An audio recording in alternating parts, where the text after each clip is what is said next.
안녕하십니까. 건강 365 아나운서 이영호입니다.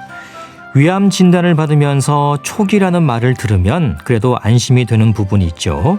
특히 조기암으로 설명되는 질환이 있는데요. 위암이 그렇습니다. 조기 위암으로 구분해서 얘기되는데요. 이 조기 위암의 치료에서 위를 보존할 수 있다면 삶의 질은 물론 영양과 관련해서도 만족도가 높다는 연구 결과입니다. 전이가 없는 조기 위암의 치료와 관리 잠시 후에 알아봅니다. 그리고 겨울 감염병의 위험으로 알고 있던 노로바이러스가 여름에도 안심할 수 없다고 하는데요. 조심할 부분들 살펴보겠습니다. 건강 365 이정현의 와로 시작합니다. KBS 라디오 건강 365 함께하고 계십니다. 내시경이라는 검진법이 있는 질환들은 예방을 위해서 또 문제가 있더라도 초기에 발견할 수 있어서 안심이 되는 부분이 있지요.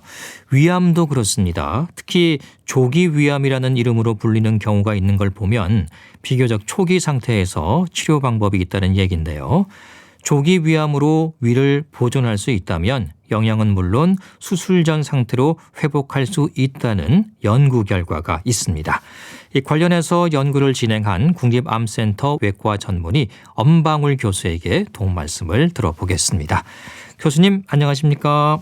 네, 안녕하세요. 네, 자, 이 교수님의 연구 결과를 보면요. 위를 보존하는 수술을 받은 조기 위암 환자들의 삶의 질과 영양 상태의 만족도가 높았다. 이런 거지요. 예.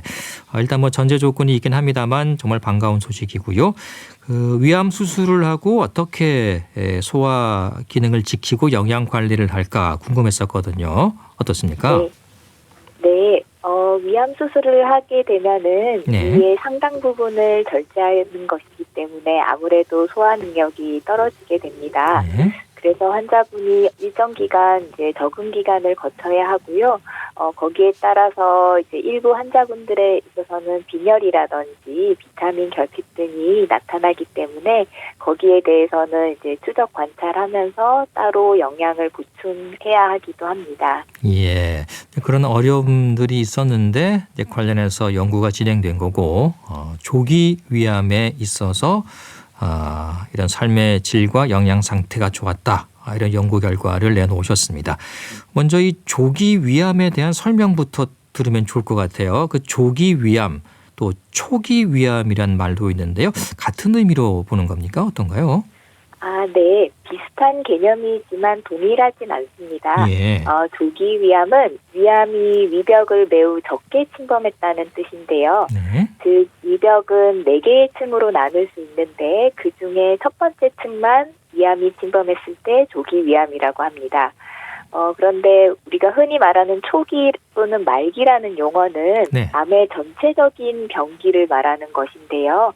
암의 병기는 암이 해당 장기를 얼마나 깊이 침범했는지 외에도 주변의 림프절로 얼마나 전이가 됐는지 또는 다른 장기로 얼마나 전이가 됐는지를 이제 합산해서 그 병기를 매기게 됩니다. 따라서 조기 위암이라도 림프절 전이가 많은 경우에는 초기가 아닐 수도 있습니다. 네, 그 조기와 초기 좀 차이가 있는 거군요. 예. 네. 자, 이 뭐 위암 수술 참 까다로운 수술로 알고 있습니다. 근데 이제 조기 위암만 해도 상태에 따라서 또 절제를 얼마나 할지 그 범위 또 치료 방법도 좀 달라질 수 있다고 들었습니다. 네. 조기 위암은 크게 2가지 방법이 있는데요. 예. 특정 조건에 해당되는 경우에는 내시경 절제술로 치료할 수 있고 그 조건을 벗어나는 경우는 이제 수술로 치료해야 합니다. 예. 근데 그 특정 조건이란 암의 크기라든지 위벽을 파고든 정도, 궤양이 동반되어 있는지, 그리고 세포의 분화도를 말합니다. 예를 들어 위암이 점막에만 국한되어 있으면서 궤양이 없고 좋은 분화도일 때는 내시경으로 절제할 수 있고요. 반면 위암이 점막 하층까지 침범했다거나 분화도가 나쁘면서 또 크기가 2cm 이상인 경우에는 이제 수술로 치료해야 합니다. 네, 그러니까 점막에만 국한된 경우 또 세포의 분화도가 괜찮으면은 내시경으로 절제가 되는 거고요. 그 맞습니다. 이상이라면 이제 말씀해 주신 수술 방법이 동원돼야 한다는 거군요. 예. 네. 예. 자, 그런데 조기 위암이라고 하면 그래도 좀 수술이 좀 비교적 수월하지 않을까 이렇게 생각을 했었는데 또 상황이 또 좋지 않으면은 이게 림프절까지 아주 넓게 제거해야 하는 경우도 있다는 거네요. 네, 맞습니다. 예. 아무리 조기 위암이라 하더라도 림프절 전이의 확률은 10에서 15% 정도 됩니다. 만약 수술 전에 이 림프절 전이가 되었는지 여부를 정확하게 알 수 있다면 저희가 이제 그 림프절 전이가 있는 환자만 림프절을 제거하겠지만 아직까지 림프절 전이를 정확하게 알 수 있는 방법은 없습니다. 예. 그래서 수술하는 모든 환자에서 위 주변에 있는 림프절을 다 절제합니다. 앞서 말씀드린 내시경 치료를 할 수 있는 그 조건들은 림프절 전이가 거의 없다고 알려진 조건들입니다. 예. 그래서 그 조건을 만족하는 환자의 경우에는 위암이 위 안에만 있고 위 바깥에 있는 림프절로는 전이되지 않았을 거라고 예상하기 때문에 내시경으로 위암 자체만 제거하는 것이고요. 그 외에 그 범위를 벗어나는 환자분들은 다 위암뿐만 아니라 위 주변 림프절을 다 절제해야 합니다. 네. 그러니까 림프절까지 전이가 됐는지 여부는 알지는 못하지만은 네. 이 점막이 아주 국소적으로 위암이 생겼을 경우에는 지금까지 연구 결과를 통해서 림프절 전이가 안 됐을 거라고 확신을 내릴 수가 있는 거군요. 예. 네, 거의 그렇습니다. 그렇군요. 아무튼 림프절이 정말 중요한 것 같습니다. 왜 그런지 그 암의 전이 위험 때문에 그런 건가요? 네, 그 위암 세포가 위 안에만 있으면 참 좋겠지만 예. 이제 그 길을 따라서 림프관이라는 것은 세포들이 이동하는 통로인데요. 예. 그 길을 따라서 바깥으로 나가기 때문에 위암만 제거한다고 완벽하게 치료된 것이 아니고 그 바깥으로 나간 그 부분까지 같이 절제해야 근본적으로 치료된 것이라고 할 수 있습니다. 네. 그 림프절 하면 뭔지 잘 모르는 분들도 계실 텐데요. 그 림프관이라고 하는 게 이제 세포가 이동하는 관을 말하는 거군요. 네, 맞습니다. 예. 그럼 림프절은 그 림프관의 한 부분인가요? 네, 그 림프관의 한 부분으로 예. 쉽게 말하면 기차길이 있고 기차역이 있듯이 예.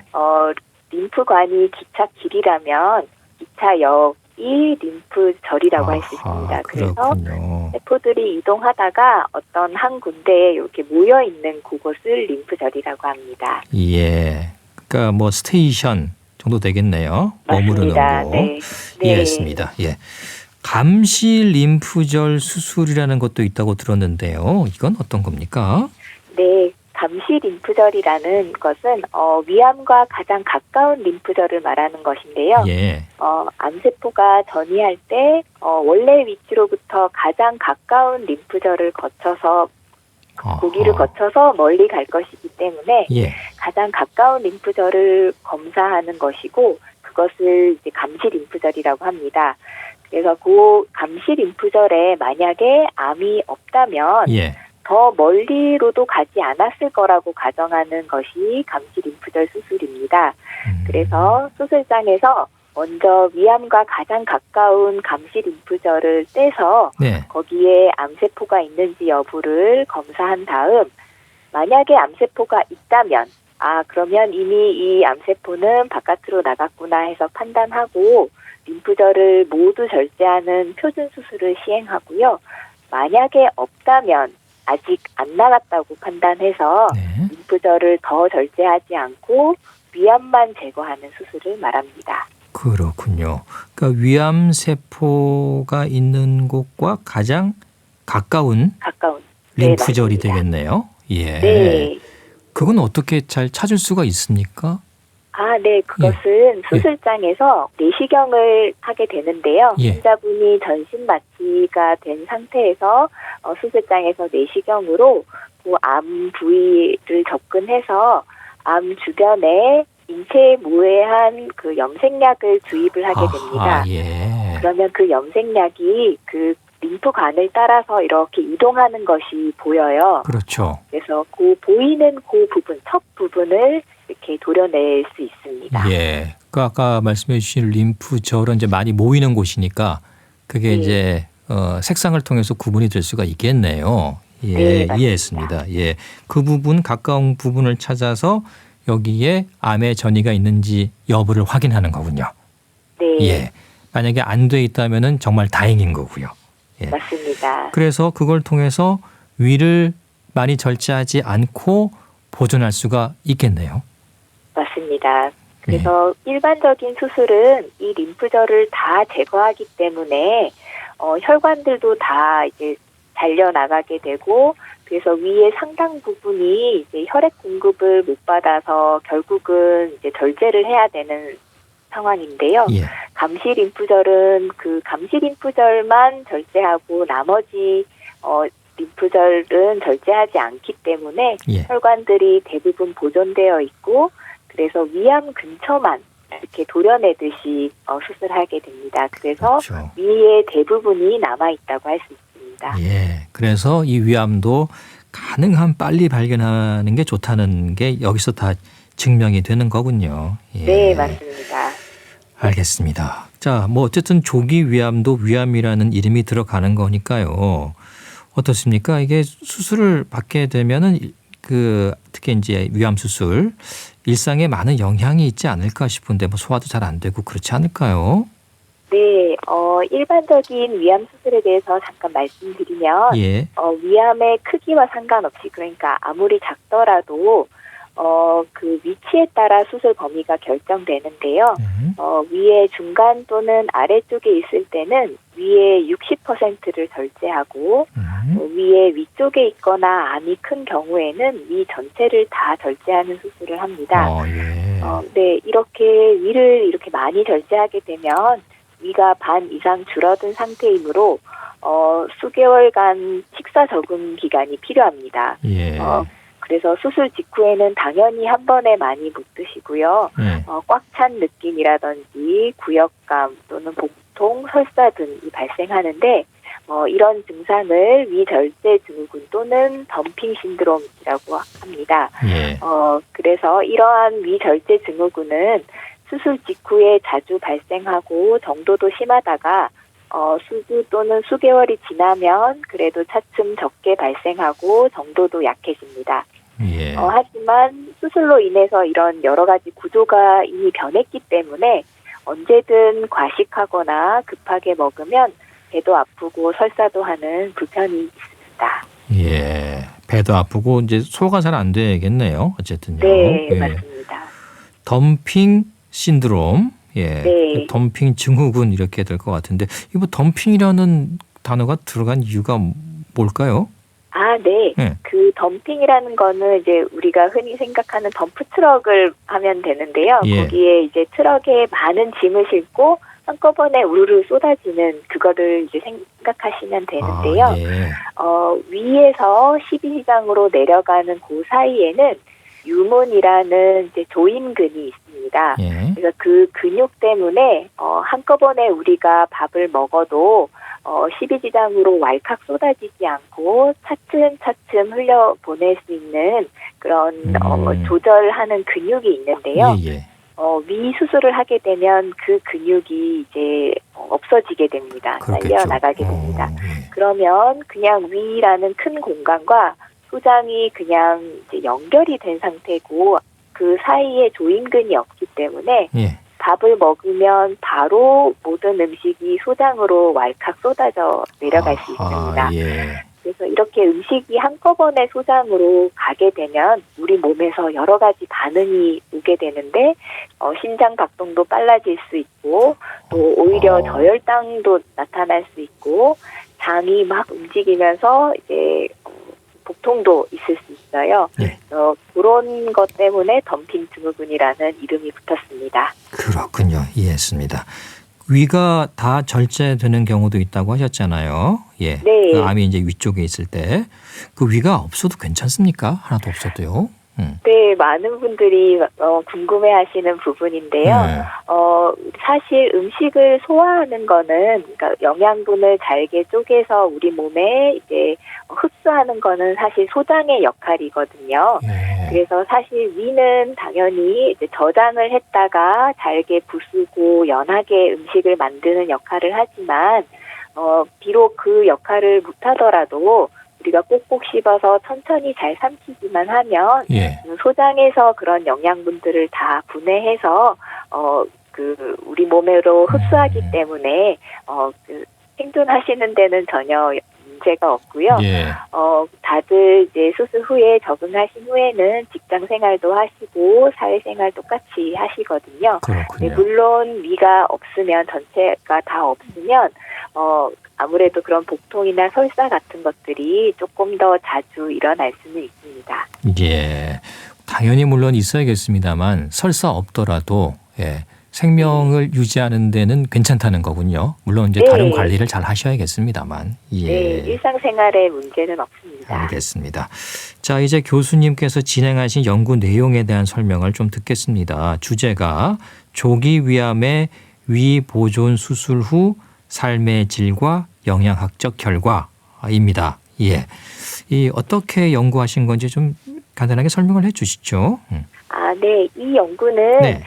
2011년부터 진행한 저희 국립암센터 류근원 선생님께서 진행한 다기관 전향적 연구의 일부 분석입니다. 그래서 그 연구는 감시 림프절 수술이 과연 표준 수술에 비해서 동양학적으로 그러니까 암의 재발이나 생존에 있어서 차이가 없는지를 본 연구였습니다. 그래서 그 연구는 몇 년에 걸쳐서 한 500여 명의 환자들을 대상으로 진행이 되었고 한 2년 정도 전에 발표가 되었습니다. 감시 림프절 수술과 표준 수술을 한 사람 사이에 큰 차이가 없는 것을 보여주었습니다.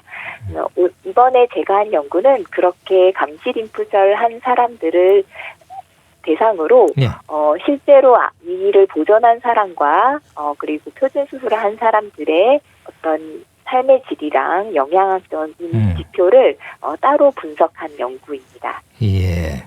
그 조사를 해봤더니 그럼 이렇게 감시 림프절 수술을 해서 위를 보존한 경우 훨씬 더 괜찮다는 거죠? 네, 맞습니다. 앞서 말씀드렸다시피 감시 림프절 수술을 해서 위를 보존한 환자분들은 위가 대부분 살아있기 때문에 거의 소화 능력이라든지 일상생활이 표준 수술을 한 분보다 훨씬 좋은 결과를 보여주었습니다.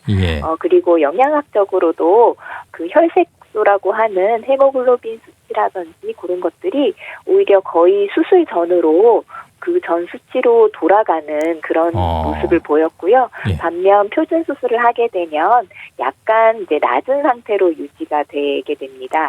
물론 그것이 어떤 일상생활 하는 데 큰 문제는 안 되지만 수술 전으로 되돌아가지 못하는 반면 요 감시 림프절로 위를 보존한 사람들은 거의 수술 이전의 그 수치로 돌아가는 것을 보여주었습니다. 그러니까 위암이 생기기 전에 건강했던 위 상태로 거의 돌아갈 수 있다는 연구 결과가 되겠네요. 네, 그렇습니다. 그러니까 일반적인 그 수술을 한 경우와 비교해도 훨씬 더 경과가 괜찮고. 네. 알겠습니다. 그런 이제 통계학적인 아마 조사도 하신 것 같습니다. 그만큼 이 감시 림프절이라는 게 굉장히 중요하다는 방증도 될 수 있겠네요. 네. 어떻습니까? 이게 이제 조기 위암이 되면 이제 가능해야지 된다는 전제 조건이 있는 거잖아요. 그죠? 네, 맞습니다. 그 위암 진단 받으신 분들 중에서 그 말씀해 주신 조기 위암, 특히 이제 감시 림프절 전이가 없는 경우가 많습니까? 네, 앞서 말씀드렸다시피 조기 위암에서 림프절 전이 확률은 10에서 15%로 알려져 있었는데요. 그 말은 나머지 85에서 90%의 환자는 림프절 전이가 없다는 뜻입니다. 그러면 그 환자들은 사실 이렇게 광범위한 수술을 하지 않아도 되는 환자인데 우리가 그거를 모르기 때문에 이제 일괄적으로 다 절제하는 거였거든요. 그래서 이번에 그 다기관 연구에서도 감시 림프절 검사를 했을 때 한 약 13%의 환자만 림프 전이가 있었고 나머지는 없었기 때문에 나머지 환자분들에 대해서는 위 보존 수술이 가능했습니다. 림프절 전이가 없는 환자들 그러면 대부분 이제 위를 보존할 수 있는 거죠. 예. 네네. 근데 이제 위암이 예. 식도나 위의 경계 부분 또는 위와 십시장 경계 부분, 그러니까 위의 가장 초입부나 가장 끝부분에 있을 위치에는 이런 수술이 조금 어려운데요. 그 이유는 앞서 말씀드렸다시피 그 조임근이 위치한 부분인데 거기에 만약에 암이 위치하게 되면은 결국 조임근이 손상이 되기 때문에 이렇게 이제 일부만 절제하는 것이 좀 어려울 수 있습니다. 예. 그래서 그런 위치만 아니라면 아하. 대부분 위를 보존할 수 있습니다. 예. 뭐 또 예외 없는 규칙은 없는 거니까요. 예. 네. 그런 부분은 또 있는 거고. 지금 일반적인 우리 국내 수술할 때 위암 수술할 때 이 조기 위암 그 교수님께서 말씀해 주신 이런 림프절 수술이 많이 지금 시행이 되고 있습니까? 사실 조금 안타깝지만 예. 요 조기 감시 림프절을 검사하는 방법이 예.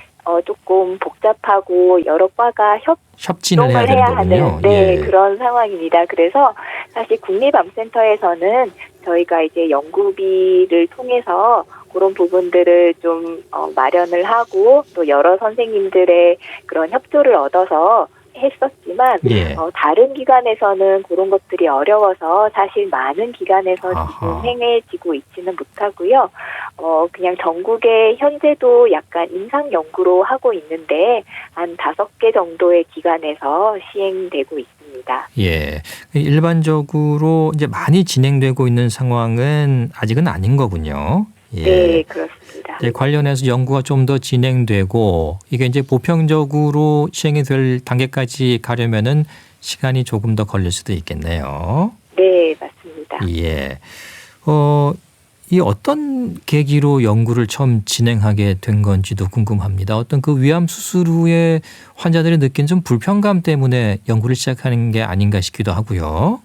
네, 맞습니다. 아까 예. 말씀드렸다시피 그 조기 위암의 림프절 전이 확률이 높지 않은데, 그러니까 다시 말씀드리면 85에서 90% 환자는 안 해도 되는 수술을 이제 하는 거이지 않습니까? 예. 그래서 그런 환자분들을 어떻게 해서든 적절한 치료를 할 수 위해서 이렇게 감시 림프절 검사를 하게 되면 많은 환자분들의 위를 살릴 수 있기 때문에 이런 연구를 하게 되었습니다. 예. 연구를 하시면서 좀 느낀 점들도 많이 있을 것 같고요. 예. 또 환자들, 특히 이제 위암 수술 받고 난 환자들, 또 가족들 드시는 거 영양 문제 걱정이 많잖아요. 예. 네. 그런 점들도 많이 영향을 줬을 거라고 생각이 듭니다. 특히 이제 삶의 질과 영양 상태에 대한 분석이라고 하셨잖아요. 예. 네. 구체적인 좀 항목들에 대해서 설명을 더 해주시면 좋겠습니다. 네. 예. 삶의 질은 유럽에서 개발된 설문지를 통해 측정이 되는 것이고요. 거기에는 어떤 신체적 활동, 정신적인 어떤 활동 이런 것들도 다 포함이 되고 또 특히 위와 관련해서 역류라든지 소화 장애라든지 어떤 외모의 어떤 변화나 어떤 불안감 이런 것까지 이제 다 측정이 되게 됩니다. 네. 그런 항목 중에서 상당수의 항목에서 이 감시 림프절 절제를 받은 환자분이 표준 수술을 받은 환자분들에 비해서 좋은 결과를 보여주었습니다. 그리고 영양학적 지표는 흔히 말하는 체질량 지수라고 하는 BMI와 그다음에 혈색소라고 하는 헤모글로빈 수치 그리고 알부민과 프로테인이라고 하는 단백질 수치를 측정을 했고요. 전체적으로 이제 수술하고 나서 3개월째, 1년째, 2년째, 3년째를 모두 다 측정을 해서 전반적으로 어떤지 그 추이를 분석하였고 감시 림프절 수술을 한 환자분들의 그런 수치가 표준 수술을 한 환자들보다 통계적으로 유의하게 높았습니다. 예. 1년, 2년, 3년, 그러니까 꽤 긴 시간 연구를 하신 거고요. 500명의 환자를 대상으로 하신 거라고요? 네, 그렇습니다. 예. 그 유럽에서 개발한 삶의 질 지표 또 이런 것도 이용하신 것 같고요. 뭐 외모를 말씀해 주셨는데 그 위암 수술 받고 나면 뭐 외모적으로도 많은 변화가 생기나요? 네, 좀 살이 빠지면서 예. 주변에서 이제 왜 살이 많이 빠졌냐 이렇게들 많이 지적을 하시는 것 같아요. 그래서 예. 오히려 환자분들이 이제 그런 면에서 조금 신경을 많이 쓰고 계셨습니다. 예. 아무래도 잘 못 드실 테니까 예, 네. 외모적으로도 영향이 있으면 또 그게 약간 정신적으로도 많은 스트레스로 다가갈 수도 있겠어요. 네, 맞습니다. 예, 불안감도 커질 수 있을 것 같고요. 아무튼 이런 것들을 다 비교를 해보니까 삶의 질이나 이런 것들이 훨씬 괜찮았다는 거군요. 좋았다는 네, 거죠. 네. 예. 그 영양 지표도 확인하셨다고 하셨는데 그 영양 상태는 어떻습니까? 어떻게 비교를 하신 건가요? 그래서 그 BMI라는 체질량 지수를 예. 수술 전에 이제 모든 환자분들에게 측정을 하고 그거 기준으로 얼마나 떨어졌는지 또 얼마나 예. 회복되고 있는지를 측정했습니다. 그렇군요. 그래서 네, 똑같이 3개월, 1년, 2년, 3년째 측정을 해서 그래프로 표현했고 그 그래프가 전반적으로 높다는 것을 보여주었습니다. 예. 자, 이번 연구 결과가 주는 가장 큰 의미 교수님께서는 뭐라고 말씀해 주시겠습니까? 네. 감시림프절 검사를 통해서 위를 보존한 그런 조기위암 환자들은 수술 후에 표준 수술을 한 환자들에 비해서 삶의 질이나 영양 상태가 좋고 예. 무엇보다 수술 전 상태와 매우 유사한 그런 결과를 가져온다는 게 가장 중요하다고 할 수 있겠습니다. 네, 알겠습니다. 관련해서 앞으로도 더 많은 연구 진행해 주셨으면 좋겠습니다. 오늘 말씀 감사합니다. 네, 감사합니다. 네, 국립암센터 위암센터 외과 전문의 엄방울 교수와 함께했습니다. KBS 라디오 건강 365 함께하고 계십니다. 벤처스가 연주하는 파이프라인 듣고 계속 이어가겠습니다. KBS 라디오 건강 365 함께하고 계십니다. 음식의 위생은 물론 조리 방법 또 보관과 관련해서도 언제나 조심해야 하는 게 식중독, 장염에 대한 예방입니다. 그런데 여러 바이러스 감염 중에서도 노로바이러스는 특히 이제 겨울에 많이 지적되는데요. 얼마 전에 발생한 식중독 사고에서 노로바이러스가 검출되는 일이 있었습니다. 겨울에만 위험이 높아지는 게 아닌 걸까요? 국립정신건강센터 건강증진과 백현욱 교수에게 도움 말씀 듣겠습니다. 교수님 안녕하십니까? 네, 안녕하십니까. 네, 이 노로바이러스 하면 겨울에 유행하는 감염병으로 알고 있었는데 꼭 그런 건 아닌 것 같습니다. 네, 겨울에만 있는 건 사실 아니죠. 예. 사실은 이 바이러스가 대부분이 낮은 기온에서 번식력이 떨어지만 노로바이러스가 좀 특징적으로 낮은 기온에서 활동이 활발해지기 때문에 겨울철 식중독이 발생했을 때는 사실 주범이 노로바이러스가 많은 건 맞고요. 예. 그럼에도 불구하고 이게 딴 때 없느냐? 그렇지 않습니다. 연중 발생하는 건데 특히나 올해 같은 경우에 작년보다도 좀 더 많이 이 여름철에 늘었거든요. 네. 그런 거는 전체적으로 아마도 코로나 때 우리 손위생이 굉장히 좋았다가 그게 다시 손위생이 약간 좀 미흡해지면서 점차 그리고 작년보다 올해가 조금 더 많이 발생하고 있는 걸로 보아서 그 영향이 있는 게 아닌가 싶습니다. 네, 위생관리에 좀 소홀해지면서 더 많이 발생하는 것 같습니다. 예. 노로바이러스 감염증이 바이러스 문제인 거잖아요. 바이러스성 위장염 이렇게 볼 수 있을까요? 그렇죠. 위와 장의 염증을 일으키는 바이러스의 대표적인 거다라고 하는 게 바로 노로바이러스고요. 사람의 위와 장의 염증을 일으키면서 크기는 굉장히 작고요. 일종의 우리가 식중독 범위에다가 다 집어넣고 있죠. 그래서 바이러스성 위장염으로 보면 정확한 말씀입니다. 네. 흔히 익혀 먹고 끓여서 먹는 것으로 식중독 사고를 많이 예방하는데 그 노로바이러스는 이게 가열한다고 해서 사라지는 게 아니라고 들었습니다.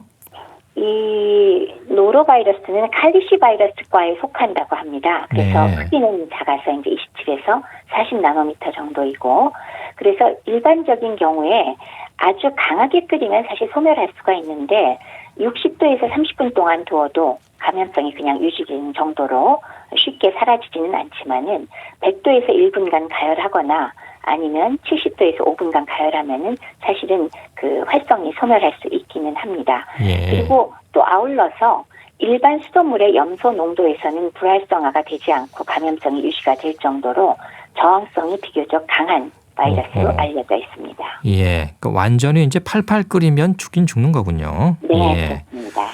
그 저항성이 이제 강하다고 하셨는데요. 이 감염의 주된 경로는 뭡니까?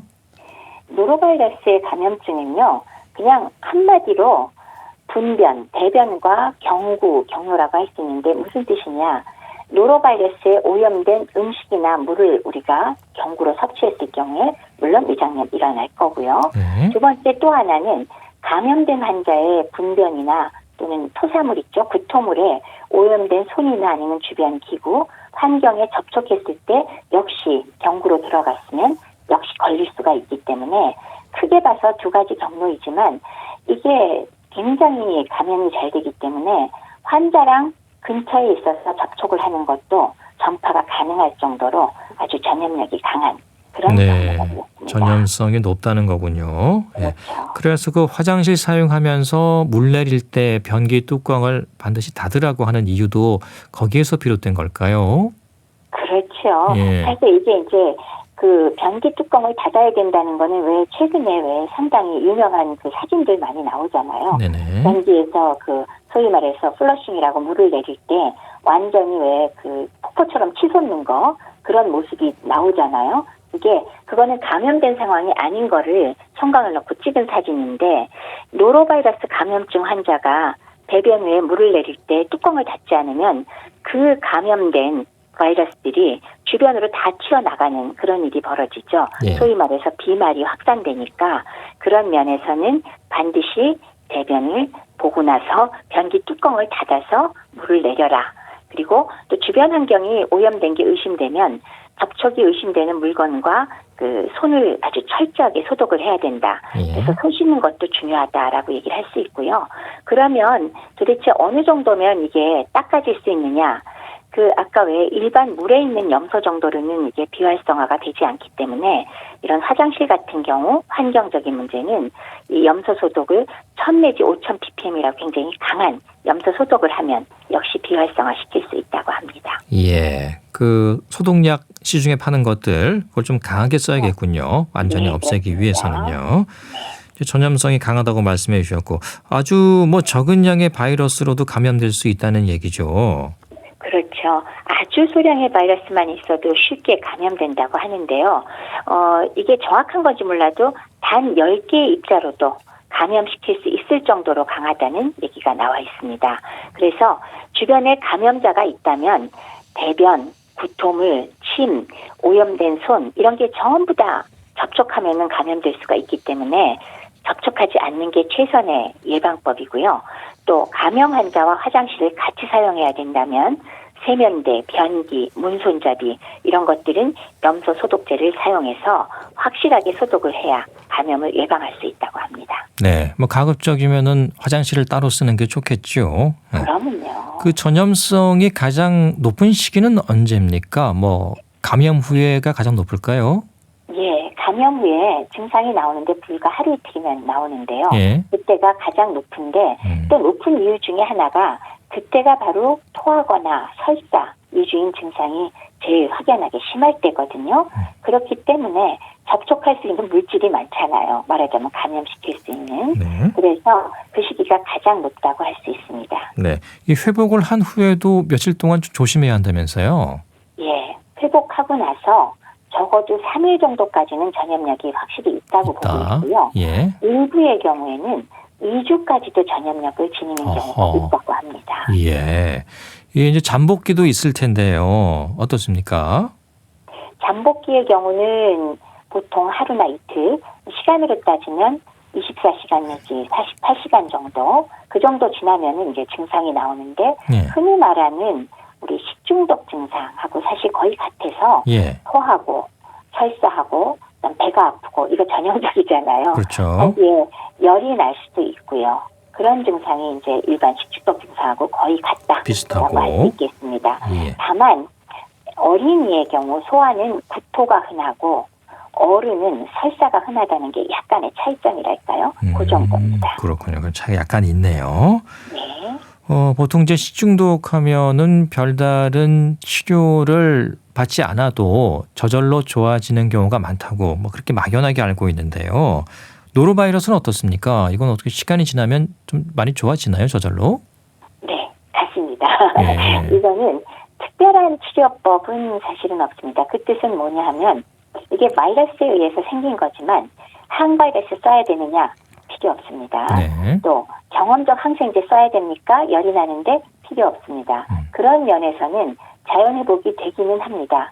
그러나 경우에 따라서 그 노인이거나 아니면은 원래 뭐 병이 있거나 몸이 좋지 않거나 아주 어린 아기거나 이럴 경우에는 상당히 심한 탈수증이 생기거나 전해질 이상이 올 수 있기 때문에 수분을 충분히 보충하고 이런 것들은 필요한 게 되겠죠. 그리고 설사가 너무너무 심하다. 노인의 경우. 네. 그럴 경우에 너무 심할 경우 하루 이틀 정도 지사제를 사용할 수도 있고요. 토하는 게 지나치게 심하다 그러면 소위 말해서 약물 같은 걸 사용할 수도 있는 소위 대증요법을 사용할 수가 있습니다. 네. 그러니까 뭐 직접적인 치료제가 있는 건 아니지만은 예. 그런 좀 열이 난다거나 하면 또 해열제를 드신다거나 그런 보조적인 방법으로 예, 좀 경감시켜주는 그런 약은 쓸 네네. 필요가 있겠네요. 맞습니다. 그 노로바이러스 감염 그 여부는 어떤 검사를 통해서 확인할 수 있습니까? 우선 검사할 수 있는 게 어디서 검체가 나오느냐 생각하면 뭐 토한 거, 토사물이나 아니면 분변에 검체를 이용하겠다라는 거 우리가 생각이 들고요. 네. 무슨 검사를 하느냐. 사실 우리나라가요. 이 코로나를 겪으면서 모든 국민이 굉장히 현명해지셨어요. 예. 네, 소위 말하는 PCR 검사 그러면 이제 다 알아들으시거든요. 그렇죠. 예. 그렇죠. 그래서 중합 효소, 뭐 연쇄 반응이라고 하는데 어쨌건 PCR 검사로 바이러스 핵산을 검출하는 게 뭐 가장 흔히 쓰는 방법이고요. 요거 말고 또 효소 면역법이라고 엘라이자라는 법으로 바이러스 유사입자를 검출해서 확인하는 방법도 있습니다. 이건 좀 검사가 빨리 나오니까요. 그것 외에 전자현미경이나 면역 전자현미경을 이용하는 방법도 사용할 수는 있는데 이 차로는 PCR이 가장 우리가 접근하고 쉽고 예. 그리고 정확한 방법이라고 할 수 있겠습니다. PCR. 네. 네. 아무튼 코로나를 겪으면서 이 바이러스와 관련해서는 대부분 뭐 반전문가는 된 것 같습니다. 예. 그렇습니다. 자, 아무튼 고통이 따르잖아요. 구토, 설사, 열이 나기도 하고요. 좀 괴로울 텐데 어떻습니까? 뭐 따로 치료받지 않고 물을 많이 드시면서 쉬면 괜찮아지는 거죠. 며칠 정도 좀 기다려야 될까요? 보통 뭐 2, 3일? 2, 3일? 하루 이틀? 네, 2, 3일 정도면 대부분 좋아지기 때문에 증상이 너무 심하고 토하는 게 너무 심하거나 설사가 너무 심하거나 탈수로 푹 처지지 않는다면은 스스로 수분 섭취를 충분히 하면서 굳이 뭐 항바이러스제, 항생제 필요 없다고 말씀드렸지 않습니까? 예. 그리고 쉬어서 회복이 되면 그대로 회복되는 경우가 많으니까 다행이긴 하지요. 예. 수분 섭취가 제일 중요하겠네요. 어떤 방법이 그렇죠. 좋을까요? 그냥 뭐 물만 마시면 되는 건지 아니면 다른 이렇게 좀 뭐 이온 음료라든가 그런 게 도움이 될까요? 이온 음료 나쁘지 않습니다. 예. 뭐 굉장히 정확한 이온은 아니지만은 그래도 뭐 웬만한 경우엔 이온 음료도 나쁘지 않고요. 스포츠 음료 이런 거 괜찮고요. 그다음에 굉장히 심한 탈수가 아니면 생수가 바람직한데 다만 별로 바람직하지 않은 것은 탄산음료나 과일 주스의 경우는 설탕이 너무 많이 함유되어 있어서 그렇죠. 오히려 더 악화시킬 수가 있으니까 요거는 좀 피하셔야 되겠습니다. 네. 뭐 괜찮다면은 깨끗한 물을 마시는 게 제일 좋겠네요. 그렇죠. 예. 네, 무지개 물 드시는 게 제일 좋습니다. 예. 근데 이제 증상이 너무 심해서 예. 응급실을 찾는다거나 그런 경우도 혹시 있습니까? 아무래도 복통이 너무 심해서 내가 지금 호전도 안 되고 견디기 어렵다. 아니면 설사하고 토하는 게 일주일 동안 계속된다. 이 경우는 집에 그냥 계시면 안 되겠죠? 그렇죠. 이거는 당연히 가셔야 되고요. 예. 그것 이외에 나이가 매우 많다. 노인의 경우나 아니면 임산부 혹은 내가 당뇨병을 앓고 있다. 혹은 면역 억제 약을 먹거나 뭐 여러 가지 이유로 면역 억제 상태이다. 이럴 경우에는 당연히 증상이 심해질 가능성이 굉장히 높겠죠. 그래서 그런 경우에는 증상에 따라서 가는 것이긴 하지만 응급실을 이용하시거나 병원을 가셔야 되겠습니다. 네. 뭐 이게 사실 집에서 이게 노로바이러스에 의한 감염인지 알기 어렵잖아요. 예. 그렇죠. 구토나 설사가 정말 심하다 하면 당연히 병원을 가셔야죠. 예. 그럼요. 그 탈수가 심하다거나 하면 그 수액을 맞아볼까 생각하는 경우도 있거든요. 이건 도움이 될까요? 예, 병원 갈 정도로 증상이 심한 분은 예. 가셔서 수액 맞으십시오. 정맥 주사를 통해서 수액 공급을 해서 탈수 교정하면서 아울러서 전해질 체크를 해서 전해질도 같이 공급하면 훨씬 편하게 넘길 수가 있으니까요. 증상이 심할 경우에는 병원 이용하시고 필요하면은 정맥 주사를 통해서 수액 맞으시는 게 필요합니다. 네. 그 약물 치료와 관련해서는 항구토제라는 것도 있다면서요. 네, 항구토제가 여러 종류가 있지만 너무 심한 분한테는 당연히 어느 정도 필요하겠죠. 예. 그래서 토하는 게 너무 심해서 이거는 경구로 물 한 모금 마실 수가 없다. 그런 경우에는 항구토제 사용하고 경구로 수액 공급을 다시 시도해 보기도 하고, 그 외에 또 65세 이상의 노인에서 설사를 너무 심하게 하면, 그렇게 해서 중증도 이상의 심한 탈수가 발생하면은 지사제를 단기간 사용하는 것도 우리가 고려해 넣어야 되고요. 구토제의 종류는 다양하긴 하지만 보통 노로바이러스 장염의 경우는 항암제에서의 구토가 나올 정도의 약물은, 비싼 약물은 보통 사용하지 않습니다. 예. 일상적인 항구토제 사용해 볼 수가 있죠. 예. 그 지사제 사용은 어떻습니까? 이게 지사제를 쓰는 게 좋지 않을 수도 있다는 얘기를 들어서요. 네. 원칙상 이 식중독이나 이런 경우에 예. 지사제를 사용하는 것은 오히려 증상을 좀 오래 끌게 하는 그런 결과를 낳을 수가 있습니다. 특히나 왜 독소에 의한 식중독 이런 경우는 지사제가 많은 경우에 장을 움직이지 않게 만드는 거거든요. 네. 그래서 오히려 독소가 장 내에 오랫동안 머무르게 하는 결과가 나올 수가 있기 때문에 이렇게 식중독이 의심될 때 지사제가 바로 써야 될 그런 약품은 절대로 아닌데, 네. 다만 아까 말씀드렸듯이 65세 이상의 노인인데 너무나 설사가 심하다, 빠져나가는 속도가 너무 심하고 탈수로 완전히 푹 터져버렸다 그럴 때는 단기간 의사가 보면서 지사제를 사용하기도 합니다. 그렇기 때문에 혼자서 알아서 막 드시는 거는 피하시면 좋겠습니다. 예. 크게 불편하지 않다면 설사는 그냥 하는 게 좋은 거죠, 초기에는요. 중독 때는 하는 게 더 하는 게 낫습니다. 좋고, 예. 물론 너무 많이 불편하고 생활에 지장이 크다면은 그때는 좀 한번 생각해 볼 수 있겠습니다만, 예. 네, 맞습니다. 이제 위생관리, 세척, 특히 이맘때 더 조심하셔야 될 텐데, 요즘 또 그 비브리오 폐혈증에 대한 위험도 얘기되고 있죠.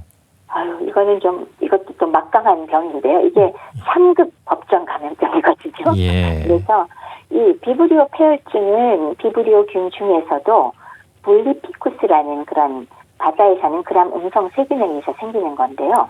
이건 좀 독특하게 수온이 좀 올라가는 시기인 요즘 시절에서부터 한 11월까지 해안 지역에서 많이 발생합니다. 그래서 이거는 어패류를 익히지 않고 그냥 먹거나 아니면은 균에 오염되어 있는 해수에 피부가 상처가 이미 나 있는 곳이 노출이 됐을 때 예. 비브리오 이 볼리피쿠스가 감염을 일으키면서 소위 말해서 폐혈증을 일으킵니다. 그래서 사실 이게 대부분 환자들을 보니까 40세 이상의 남자한테 많이 발생하고요. 예. 그리고 수온이 18도에서 20도씨 이상일 때 많이 발생하고 염도가 25% 정도일 때 주로 발생하는 그런 특성이 있다고 하는데, 폐혈증이라는 말에서 금방 이해가 되듯이 피 속에서 균이 돌아다닌다는 그런 뜻이거든요. 그러니까 이거 중증의 질환이라는 거 짐작은 가시겠죠? 네. 치사율도 꽤 높은 걸로 알고 있습니다. 예. 맞습니다. 이 폐혈증에, 비브리오 폐혈증에 걸리면 적어도 치사율이 절반 이상, 보통 60%까지는 사망하는 걸로 알려져 있습니다. 예. 상당히 중증의 질환이 됩니다. 예. 또 여름에는 가급적 이런 해산물도 좀 익혀서 드시는 게 좋을 것 같습니다. 예. 맞습니다.